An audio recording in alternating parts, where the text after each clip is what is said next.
Claudia Cardinal, rien que ce nom, ça évoque le glamour, les grands chefs-d'œuvre du cinéma des années 60. Mais derrière l'icône, il y a une histoire incroyable de résilience, et surtout un secret qui a absolument tout changé. Allez, on va plonger ensemble dans la vie méconnue de cette immense star. Je ne me suis jamais considérée comme une actrice. C'est elle-même qui le dit. C'est assez surprenant, non? D'entrée de jeu, elle casse complètement l'image de la diva.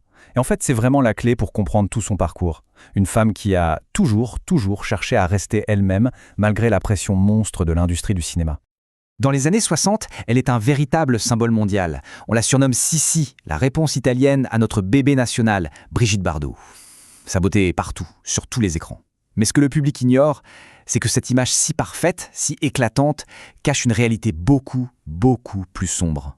Un secret qui va la hanter pendant des années. Et ce qui est fascinant, c'est qu'au départ, elle est complètement en décalage. Il faut s'imaginer, la future grande star du cinéma italien ne parlait même pas italien. Et oui, elle est née en Tunisie de parents siciliens, donc sa langue de tous les jours, c'était le français. Elle a dû apprendre l'italien sur le tas en arrivant à Rome. Elle se sentait vraiment comme une étrangère dans cette industrie qu'elle allait pourtant bientôt conquérir. En fait, son arrivée dans le monde du cinéma, c'est un pur hasard. Vraiment, elle ne rêvait pas du tout de devenir actrice. Son plan, c'était d'être institutrice. Sa vie a basculé à cause d'un simple concours de beauté auquel elle ne voulait même pas participer. Regardez un peu cette ascension fulgurante. 1957, on la pose sur scène et hop, elle gagne ce fameux concours de beauté. Le prix, un voyage à la Mostra de Venise. Et là, évidemment, elle est tout de suite repérée.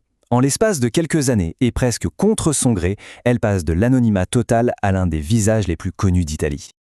Sauf que ce succès incroyable a un prix très élevé. Sa carrière explose, mais sa vie personnelle, elle, est mise sous clé. Cinecittà, le Hollywood italien, devient son tremplin, mais c'est aussi et surtout sa prison dorée. Et attention, on ne parle pas de n'importe quel réalisateur là, on parle des maîtres absolus du cinéma de l'époque, Visconti, Fellini, Leone. Eux, ils ne voient pas en elle juste un joli visage, ils voient une force, une présence absolument unique. C'est en devenant leur muse qu'elle s'impose comme une star internationale au tout début des années 60. Et voilà, ce fameux secret qui se cache derrière la gloire. À 17 ans, alors que sa carrière démarre à peine, elle est victime d'une agression et tombe enceinte. Et là, elle prend une décision d'un courage immense. Elle décide de garder l'enfant. Mais ce choix va la placer sous le contrôle total de son producteur, un certain Franco Cristaldi. Ce qui est vraiment frappant, c'est ce contraste violent.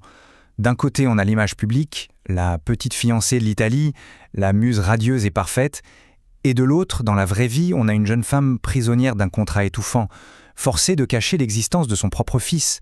Le gouffre entre la personne et le personnage était juste abyssal. Pendant 7 longues, très longues années, son contrat l'a forcé à vivre ce mensonge inimaginable, présenter son propre fils, Patrick, comme étant son petit frère. Il fallait garder ce secret tous les jours, à chaque instant, même devant lui. Et puis, enfin, arrive le point de bascule de sa vie. Et symboliquement, sa libération personnelle va passer par la reconquête de sa propre voix, au sens propre comme au sens figuré.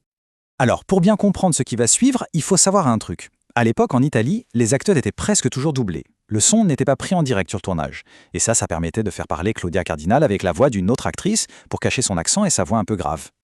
Le moment clé, c'est l'arrivée de Fellini. Il entend sa vraie voix, cette voix naturelle, rauque, un peu cassée, et il refuse catégoriquement qu'on la double. Pour lui, cette étrangeté, comme il dit, c'est de la poésie. En lui rendant sa voix à l'écran, il lui donne symboliquement l'autorisation de commencer à exister par elle-même. Et cette prise de conscience, elle se traduit par des actes très forts. En 1975, elle se libère enfin du contrat et de l'emprise de Cristaldi. Elle choisit son compagnon, le réalisateur Pasquale Squitieri, et elle vit une deuxième maternité. Mais cette fois, c'est au grand jour. Une maternité choisie, assumée. C'est la fin de la cage dorée. Elle est enfin l'auteur de sa propre vie. Aujourd'hui, l'héritage de Claudia Cardinal va bien au-delà de sa filmographie. C'est l'héritage d'une femme qui a su transformer une épreuve terrible en une force et qui a redéfini complètement son propre destin.